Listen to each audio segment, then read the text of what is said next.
Hey there! Welcome to SaaS Unbound, brought to you by SaaS Group. I'm your host, Anna Nadeina, and this is the show where we chat with inspiring founders and experts to get an inside scoop on how they made their business a success. And today with me is Baptiste Jamin, who's a co-founder of Crisp. Crisp is an all-in-one business managing platform that gathers teams, conversations, data, and knowledge around one place.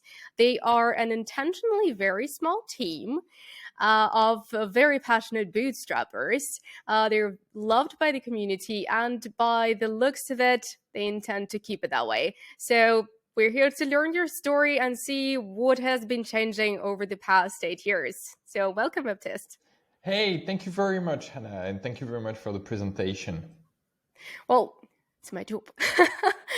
Yeah, it's great to see you here. Not our first rodeo, right? We did a podcast before, but that happened almost a year ago. So a lot has changed, I'm sure. I saw a few updates on Crisp, and I saw that you posted something on Product Hunt. So what is it? What have you been up to this past year? Yeah, so basically, we have more and more companies using Crisp, and what companies expect Crisp to do is enabling to get in touch with more customers, to seamlessly get in touch with customers. So back in November, we released a new chat widget, allowing customers to better access to the knowledge right from a chat widget. So we enable an FAQ right in the chat widget. So let's say you are a SaaS user and you want to know how to do something very specific. You can access right from the chat widget to the knowledge base. That is a thing, and we also have more and more integrations. We recently discovered released a Shopify integration, a WhatsApp integration. So we enable integration with most software out there. And right now we are doing a lot of investments on the AI space. We all know that we had this great new thing, which is ChatGPT in December. And Oh, wait, what is it?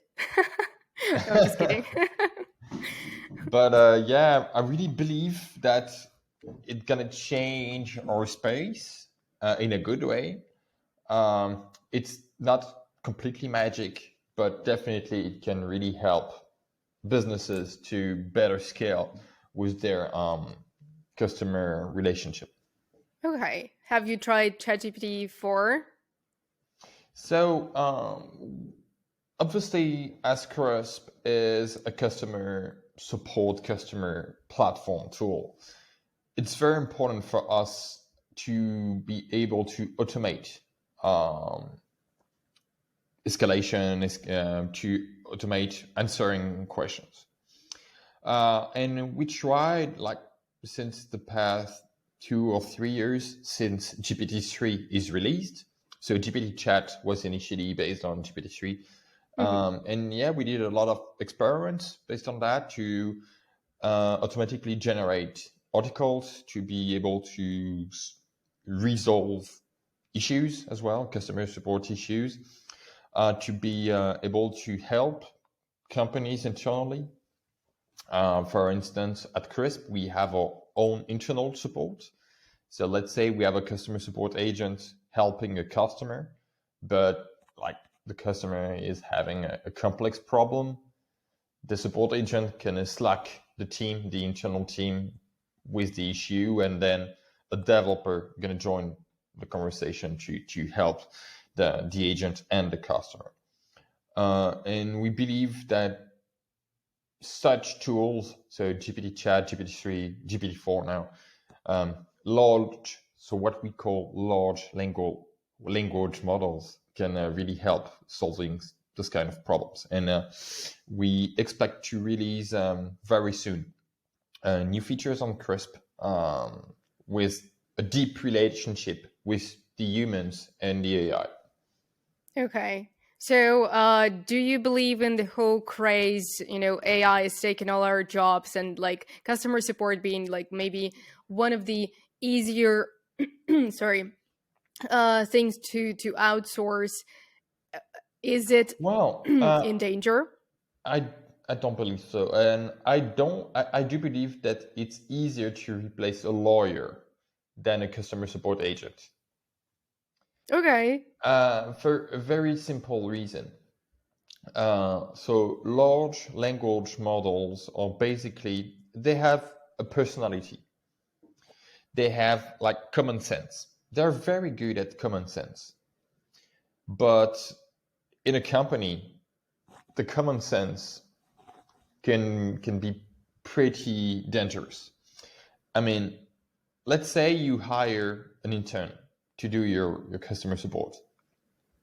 This intern, it's the first day, and you don't want the customer to offer any refund or to do any initiative. And the issue is large. So language models such as GPT-3 can harm your business. For instance, it can offer refunds, discounts. They could even say to use a competitor instead. So imagine a Right. customer is asking you for a question, and the AI say, "Oh, we don't have this feature, but just go to the competition." It's not possible. And in fact, it's a very bad idea.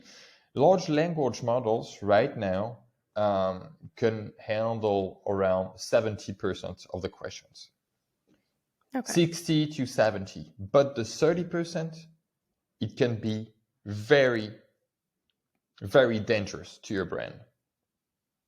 Like Okay. I'm pretty sure you wouldn't hire an experienced person to handle your support. I mean, you wouldn't do it. Uh, you wouldn't hire someone being drunk or using drugs doing a support.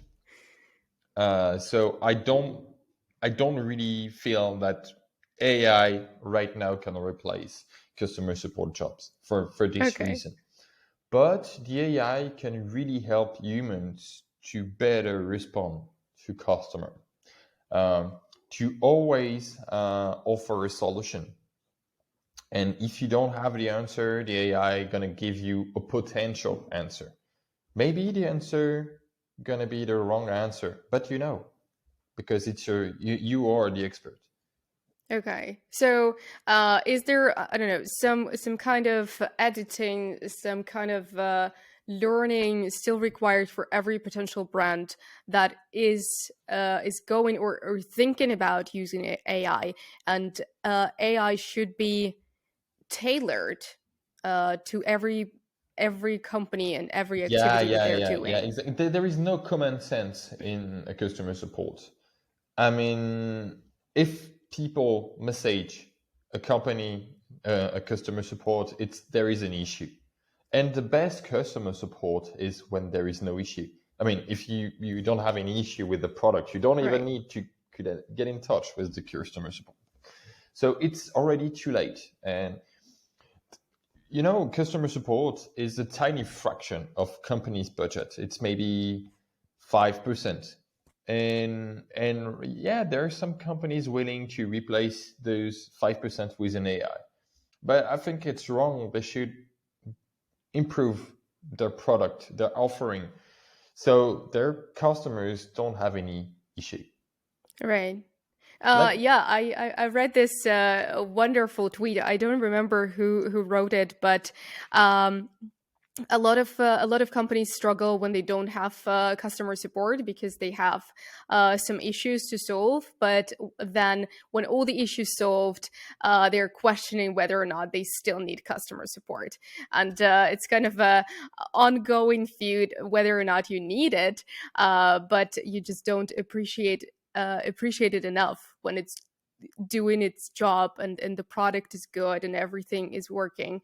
Um, so yeah. well, the idea is to let customers fix issues on their own. I mean, having a simple product with no bugs, seamless experience. And then if the customers are able to achieve this on their own, you can let them contact you, but to ask different questions, maybe about pricing, how to evolve with your product so they can use more. And if they use more, they're going to pay more for sure. The idea Right. is to build long-term relationship. Okay. And long-term relationship really help to reduce churn and also increase the product adoption, because the user is going to understand what they can do with your product, especially SaaS software, and they're going to buy more. They're going to do more with your SaaS, and if they do Right. more, they pay more. Do you have some news stories of interesting use of CRISP? I remember that during pandemic there were churches and schools and Yeah, whatnot. So what about now? yeah, it's pretty much the same as since the Ukraine war. The French government used CRISP to route Ukrainian refugees to Oh families, wow. because on CRISP we have a feature named Live Translate. So Live Translate, it enables to write in a language. So for instance, I am French and I only speak French. I contact a company in French and they don't know French, so they can read my message in English. They're going to answer back in English, and they're going to read the answer in French. Oh So the cool. French government is doing it between families and refugees that they can speak in Ukrainian or Russian, and families can reply back in French. And it's a lot Okay. easier, and it's a very interesting topic. Obviously, the idea of CRISP initially it was around enabling companies to get in touch with customers, but at the end, it's enabling people to NGOs, nonprofits, schools to get in touch with people, customers, whatever. For instance, we have teachers using CRISP. So what the teacher do, especially to learn languages, the teacher gonna do like a customer support agent, and the students gonna ask something, or they're gonna do the opposite. The students gonna do the customer support agent, and the teacher would do the fake customer and ask stuff. Okay. So like Um, business studies. yeah, it's not really business studies, but during high school, for instance, they do it Okay. quite a lot in France. I never thought about that, but yeah, why not?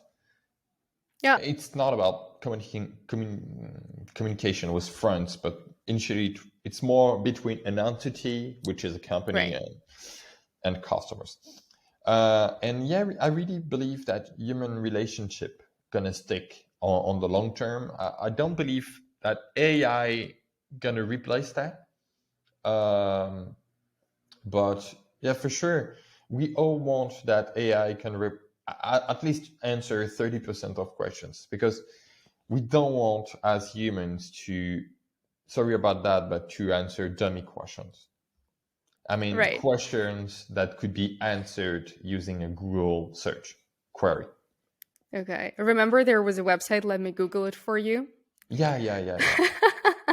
Yeah, I absolutely loved it. Yeah, yeah. How Uh can I reset my password? Is Amex supported on your platform? Is blah, blah, blah. So those easy questions that could be answered on Google. Um, and it's why we are doing an AI on Crisp, is to automatically detect this kind of questions and to hmm, automatically suggest you an answer. And you don't okay. need to even type anything. Boom, you have a keyboard shortcut, and boom, you send it.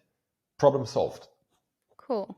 Okay. All right. Let's talk a little bit more about day-to-day operations on Crisp, right? I remember the last time um, you said you started to maybe pull back a little bit and take a bit more of a um, broader look on the business, not being in the office or on the job day after day.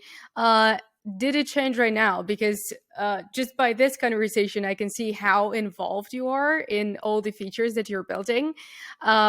Did you succeed, or you're back in the Well, game? my goal since the beginning of Crisp is to be useless at the end. And in fact, you're useful by trying to be useless. And you know what I Okay. mean? Yeah, you're Um, enabling other people. yeah, but in fact, there are a few things that I love doing, especially technical stuff. I think I'm a very bad person doing sales and marketing, and it's talking with people, doing meetings, meetups, etc. So I rather hire people doing that. We'll keep it Um, short, don't worry. and um, and for instance, I really know where we came from at Crisp. So the product for the past 8 years now changed drastically. And Right. you know, now we are doing AI stuff, a lot of changes on the platform, and I know how to do it. And I'm not scared about removing stuff, replacing stuff entirely. So my job at Crisp is to um, to enable this. I mean, trying to replace stuff. I mean, changing technical stuff and show the way, and then people gonna do the work to do there Right. to go there.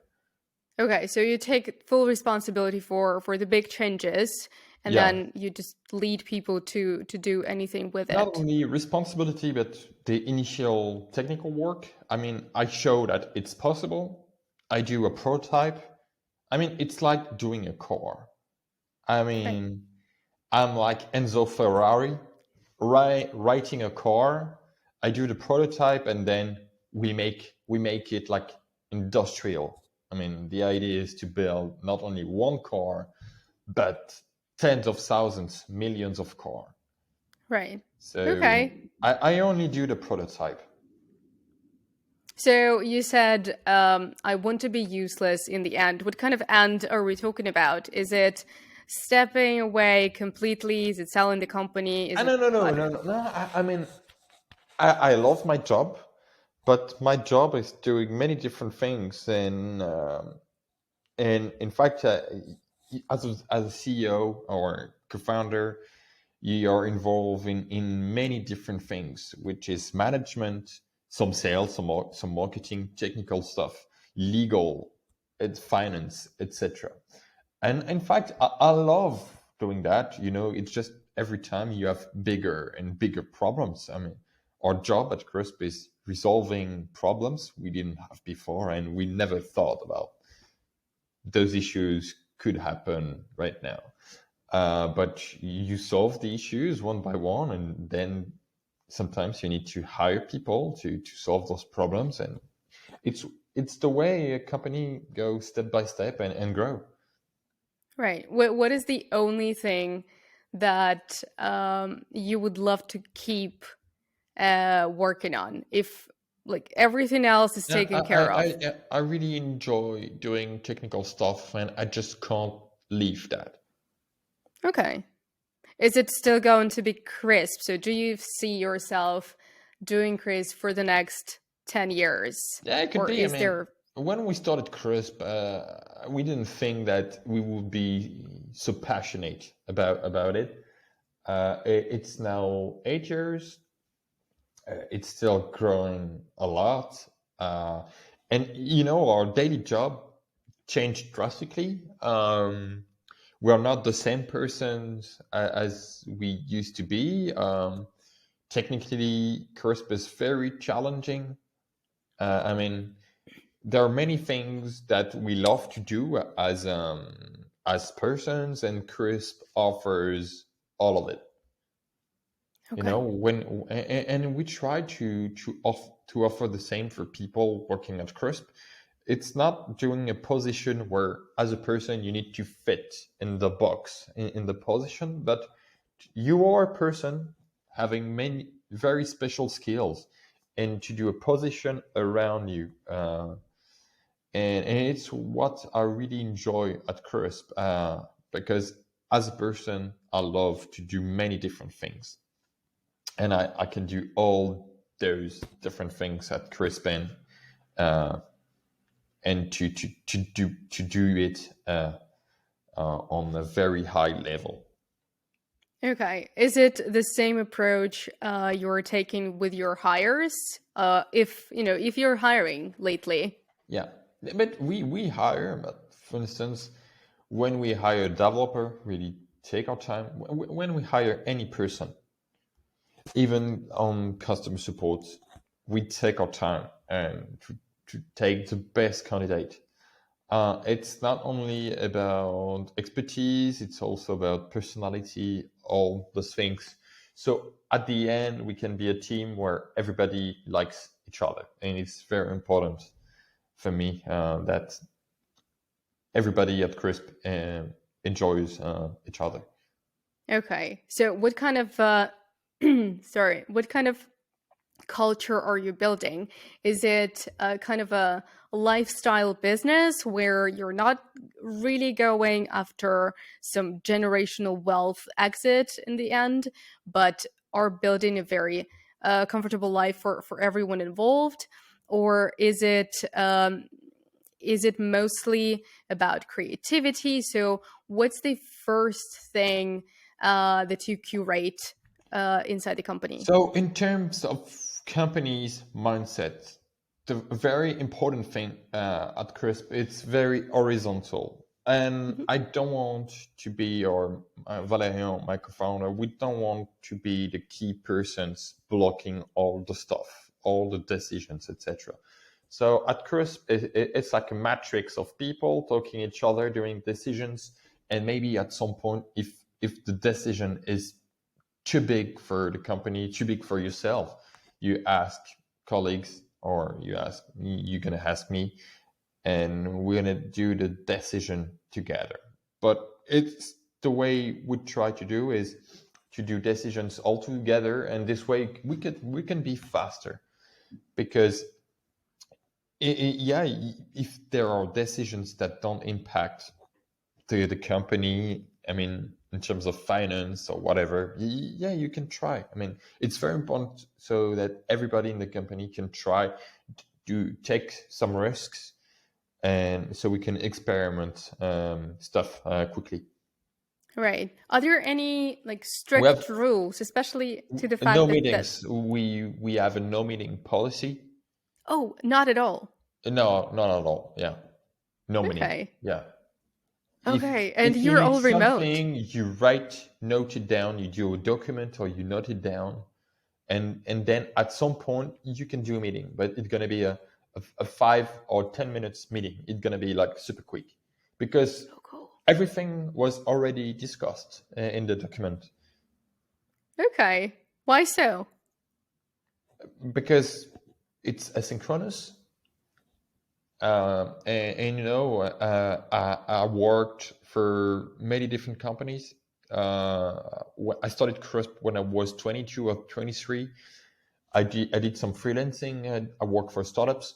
I worked for like regular companies. I was packaging T-shirts, um, and I also worked for a French ISP, a very big company, telecom company in France. And a key thing I learned in those companies is that meetings were crazy inefficient. Like in a meeting of 6 people, you had only 2 person talking, a lot of small talk, and most of the times those meetings are only useful to plan the next meeting and so on. So yeah, just no meetings, and if there is a meeting, only the relevant people, 2 or 3 person max, and Okay. make it quick, like 5 to 10 minutes max. It's a big max. Yeah, All right. and and meetings can be or mostly only on Zoom. Okay. So No people are super presential. independent. People know Yes, what they're talking about, and then they know the next step they need to make. Yeah, and if you don't know the next step, you write all your questions and you ask your colleague or a co-founder or whatever, and you shoot all the questions, and boom, you Okay. have all the answers right now. And you guys are fully remote. Not fully remote. In fact, half of the team is in France and the rest is remote. But even for the team in France, we are mostly remote. I live myself between the countryside of France and Paris, and we are all mostly all live like that. Okay. All right. That's super So we're not interesting. every day at the offices. Okay. But there is an office. Yeah, there is an office, Okay. but it's like a co-working space. I mean, you can be there one day or half a day and go back home. Okay. All right. Well, yeah, it's safe to say it's fully remote. Right. So I want to get back to my question about bootstrapping and the rules about it. So I've talked to a few other bootstrapping founders, and they said, well, yeah, obviously, like you have the freedom, and you're not very strict on like what you're doing because you're scrappy. You know, you can work with lower budgets, Yeah. but there are still budgets, and especially for the company, for the day-to-day operations, there are very strict rules like what you're spending money on. So for example, never hire anybody if you're short on cash. So do you have some kind of rules like that, or like what rule carries you on as a successfully bootstrapped company? Okay, so we hire late, too late maybe, but late every time. So the thing is, we try to do things that don't scale ourselves. We experiment on our own. So, for instance, doing videos, YouTube videos, we did some podcasts, we did some interviews as well. We try that ourselves, so we can see that if it's time consuming, the video editing, how to market the stuff on LinkedIn, etc. And then when you don't have any time anymore or any passion to do that anymore, we hire someone to handle that. And it's interesting because we know what's the process of doing this job. I mean, the time it takes, etc. All the possible issues, etc. So in fact, it's a lot more efficient this way. Okay. So you were trying to outsource things that don't scale to Yeah. somebody else. Yeah, Okay. exactly. Yeah, and for instance, before I was handling all the payments myself, handling all the all the employees' payments, uh, buying stuff, etc. myself, and it was like time consuming. And now we do it a different way. It's outsourced. It's more efficient. Uh, but yeah, the idea is to just to be efficient on what you are efficient. I mean, I am What you efficient can do on best. tech Yeah. stuff. I'm very efficient doing that. So it's better hiring people that are better than myself on different tasks. Right. Okay. Yeah, obviously. I mean, if someone's better than you are on LinkedIn, then, probably Yeah. hire them and just do Yeah. what you do For best. instance, as a person, I just don't like posting stuff on LinkedIn, etc. So it's better to hire people enjoying the LinkedIn experience. Sure. Yeah. Okay. Okay. Cool. So how do you? It seems that you're still super involved, right? There, there is definitely no stepping back and just strategizing for you. So how do you basically keep sane, right? How do you keep up with the day-to-day operations and not burn out? 8 years, a lot of years. Well, so when we started CRUSP, we were working quite a lot, day to day, from maybe 8 a.m. to maybe 22. Okay. So yeah, from 8 14 a.m. hours. to yes, 16 yes. hours. Um, so 8 a.m. to 10 p.m. And no weekends, no friends, no parties, no holidays, etc. The very hard way. But then it started to pay off, and we could scale, hire people, and now, for me, what I try to do to stay on the long term is to have a very basic schedule. I mean, I have a 9 a.m. to 6 p.m. job, and I try to stick on that. But during this operation, I've tried to be very efficient.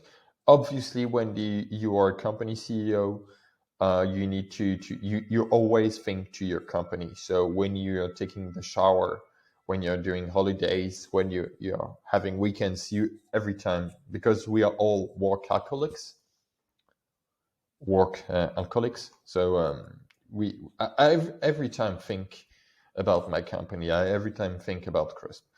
But in terms of work, I try to limit myself, Okay. and it's So, more efficient this way. Yeah. right. So LinkedIn image of like cool hype founder that just, magically gets his millions and then sits on the beach is not true. No, anyway, I'm not this kind of person. I mean, it could be possible, but Okay. I'm not this kind of person. And every time I do some holidays, after maybe 5 days or 4 to 5 days, I'm bored. Okay. I need to go back. All right. So I see. yeah. Okay. But no, it's just again with the experience of this podcast, like every other founder says that for at least several years you just work, like you said, 14, 16 hours, and the image of a founder is just so romanticized on social media. Like it's like you're becoming a kind of superstar when you found your own company. And yeah, it's good to be brought a bit down to earth and actually seeing what it's like to be a founder. Um, so what's your least favorite thing to do in the company? Like something that you don't really like the sales, right? But something else, maybe a mundane task that you Everything love to that is outsource. related to paperwork. I mean, Okay. really. Oh, yeah. I really hate paperwork. All right. What I are hate you that. planning to outsource it? Yeah. It's what I do, but still, sometimes you need to handle some paperwork. I hate lawyers. So, lawyers, if you see this video, I all hate you. Um, everything related to, yeah, Okay, papers. they should be replaced by No, ChatGPT. I'm kidding, but it's too complicated for me. Right. It's too complicated. I mean, in the internet world, it's a lot easier. Okay. All right. Yeah. Yeah, Well, for that's me. understandable. Yeah. Okay. Okay. So just a few more questions. Okay. So the one thing that I always ask, this is the highest high and the lowest low of the company or in your journey with it. So the biggest win, the biggest failure. Um, the biggest win, I guess, um, it's building a great team. I really enjoy. I mean, we started Crisp, we were only two, and now we're around 20. Okay. Um, and it's just amazing to see how you can build a team from nothing to building a team.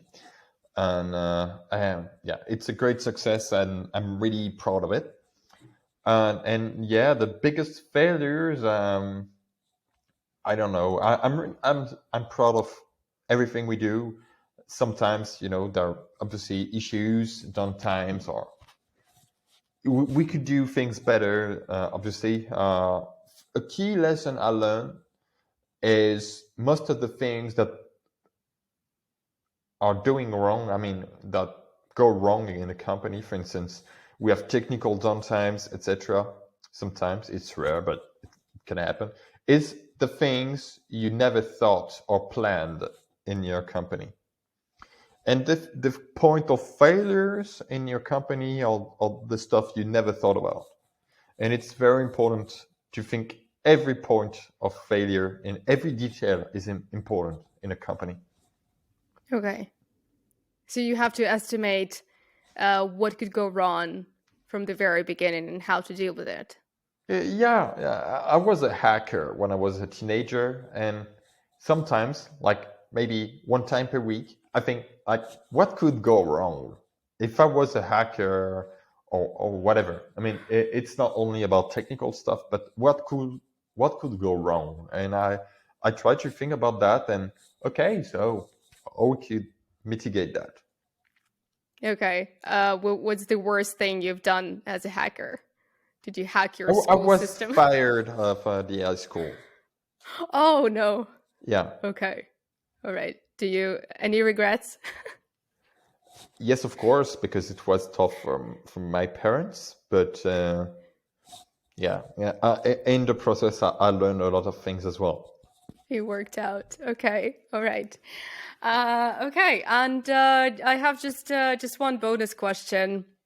So, what do you think? So, obviously, probably overhyped trend right now is ChatGPT and AI. Yeah. So, what do you think is the underhyped trend? Something that people are not paying enough attention to, and you think is going to be the best thing ever? Talking with customers. You know, Okay. we it's a complicated time for not only SaaS businesses, but for internet businesses as well. There is some finance issues, recession, etc. And I really think that if you want to succeed in that time, you need obviously to be money efficient, capital efficient, but to retain your customers. And the best way to retain customers is having a great relationship with them. Okay. What's your secret to retaining customers? Like maybe, I don't know, always be wrong, always assume they're right, or I don't know, always offer something when it's your No, fault. no, no. There is no process. I mean, it's just trying to be yourself and authentic. And really, Okay. there is no secret. No It's just script. yeah, and sometimes I can say fuck off to customers. It happened. I mean, it happened. Like they're sorry, but they are dicks, and then you need to talk with them like dicks, and Okay. because it's truly yeah, they are like this, and I mean, we try all to be authentic, and it's the best way to succeed is to be authentic and to really understand what the customers want, because doing customer support or talking with customers is not on it's not only about helping customers, it's Okay. also customers helping you being a better business, because as I True. said before, if they need to reach you, it's you failed something probably.